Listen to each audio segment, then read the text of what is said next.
quick video today. I'm going to be testing the new DJI Fly app update. Yes, there's a new update that's not really out, but I've got the APK and I'll leave it in the description below if you want to download it. It's for Android. Now download this at your own risk. Don't blame me if something goes wrong. I'm taking the chance. You can wait until the official release for iOS and Android, whenever that is. It should be anytime now, so no rush, but just to give you a preview of what's coming in this app.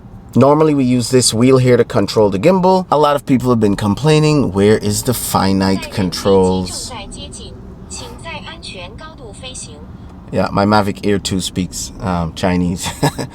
Anyway, back to the point. Well, it looks like DJI has finally added it in this update. So if you've been waiting for it, here it is. Now let's run through it really quick so you can see what is in the settings. So typically when you go to the three dots, and also when you do download the new DJI Fly app, I had to reset all my settings, like change meters to feet, my return to home altitude.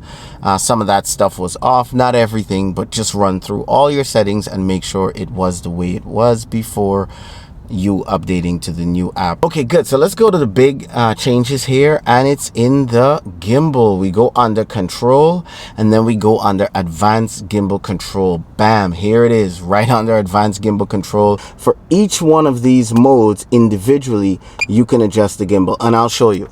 Okay, so let's start with normal mode. As you can see, it's labeled normal mode at the top there. You have pitch speed. What is pitch speed really? It means how fast the gimbal pitches down and up. Right now, if you notice my image looking warpy and stretched out and kind of weird, don't panic. That's just me testing out this anamorphic lens from Ulanzi over here. And yeah, I don't want to talk about it. I'll save that for another video. If this makes it to a video, we'll see. So we're in normal mode right now, and it moves pretty nice. I have mine set to 13% because that just feels natural to me. And remember that this wheel here is very sensitive, so if you push slowly on the wheel, it will respond slowly. If you push hard on the wheel, it will respond, you know, harshly. It all depends on how hard you push it versus how gentle you push it. So for me, this gimbal is kind of tuned already, if that makes sense, but the fine tuning gives it a little bit more flexibility in there. And if you're just heavy fingered, where you just want to yank it and you still want it to move smooth all the time, that's when these features really come in handy. So pitch speed, I have mine at 13, and that to me is relatively good. And if I want to move slower, I just go slower on the wheel and it'll move. So 13 is good for me, and if I push hard, that's what I'll get. I don't mind, right? You can put it all the way up to 100 and then look at this thing move. That's crazy, right? So I'm going to put it back down to 13. I'm not saying this is best settings. This is just best settings for me right now. And then there's the pitch smoothness. When you loose the wheel, right, when you turn and you loose the wheel like this, it still smoothens out itself. It doesn't stop right away as soon as you loose the wheel, and that's to give your video a nice smooth effect. So I have my smoothness stop. You see it still moves a little bit there. I have mine set to 16. If you want, you can stretch that out, and then when you move it and you release, look, it's still going a lot longer. Or you can make it abrupt. Hey, 0, I want it to stop. Bam, bam. As soon as I loose, bam, I loose. Bam, I lose. You want it to stop instantly. That's the smoothness, right? So I'm going to put mine back at 16 because I want to drag it out a little bit. You play around with it and see what settings is best for you. Now you have yaw rotation speed, right? So I'm going to put this at 100.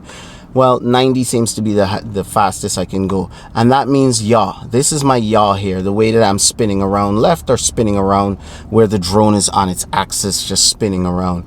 Okay, now I can increase that speed if I want. Go back to my settings. It's at 90, which is the fastest. I can slow it down, and now look at me. I'm yawing full speed on the stick, and look how slow it goes. Versus if I change it now, right, to 100, look what's going to happen now. It automatically picks up the pace and spins a lot faster. So all these things help you to get smoother, cinematic, more footage. I'm going to leave mine around 30-31%. I'll tweak with this and play with it some more, find out what works better. Now you also have yaw smoothness. So yaw smoothness, now look, I'll turn it up to 30, which is the highest yaw smoothness. Now if I were to turn, when I loose the stick, look what happens. running, bam. See, it doesn't stop instantly. It smoothens out, slowing down slowly. Look again. I'm going, loose the stick.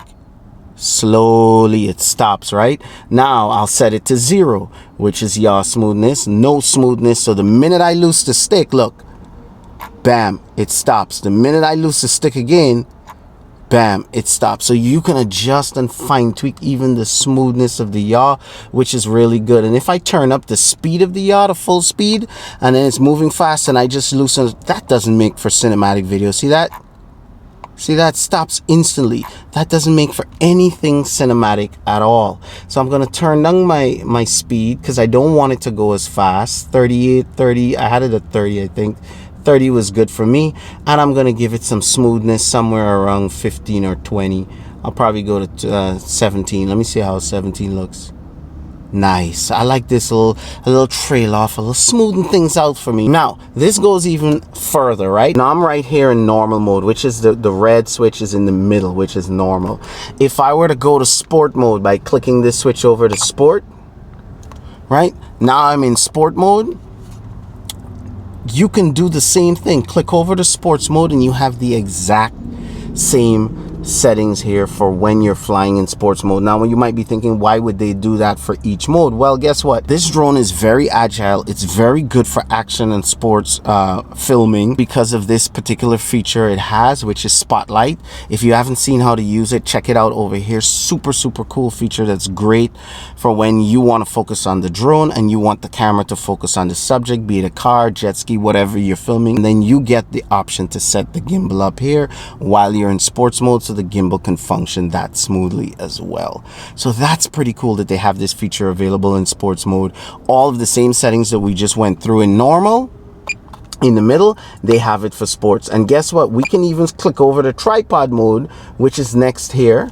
See tripod mode on my controller. I just switched over to tripod mode over here. And guess what? If you scroll down a little bit, guess what? They have the same settings for tripod mode. This is beautiful. And look, I'm just speculating over here, but the last time DJI released new features for the DJI Mavic Mini, when they gave the Mavic Mini manual control over the camera, do you remember that? What drone came shortly after? Well, the Mavic Air 2. Now the DJI looks like they're preparing to release this to the public in a new app update that should be in your store pretty soon. If it's not available by the time you're watching this video already, it could be an indication of Mavic 3 Pro. I don't know why I had to say that, but anyway, I said it. I don't know anything. I'm just speculating over here, so don't hold me to that. And that's pretty much it. I mean, I'm sure there's more stuff available in this update, and I'll probably make another video if it's necessary or if you guys really want, but I just figured I'd share this with you so you know what's going on. I hope this video was helpful. Smash that like button, please, so YouTube knows that I'm real. I'm out here making videos for you guys and helps me to grow. Make sure you hit subscribe if you haven't subscribed already, and hit the bell notifications so you get notified when I release new Mavic Air 2 videos, Mavic Mini videos, Osmo action videos, and Mavic 2 Pro, Mavic 3 Pro, or whatever else comes out in the future. With that being said, share this video with anyone who you know owns a Mavic Air 2. And I will see you whenever I can. Big shout out to Autonomous Drone Services and MadMixTube.com for providing us with the equipment to make these videos possible. I'm still giving away 6 DJI Mavic 2 Pros or Zooms. Head over to my Patreon account, donate $1, become a patron, and automatically you're entered to win a chance to win one of 6 of those drones. Guys, let's make this happen. Come on, support me and help me support you.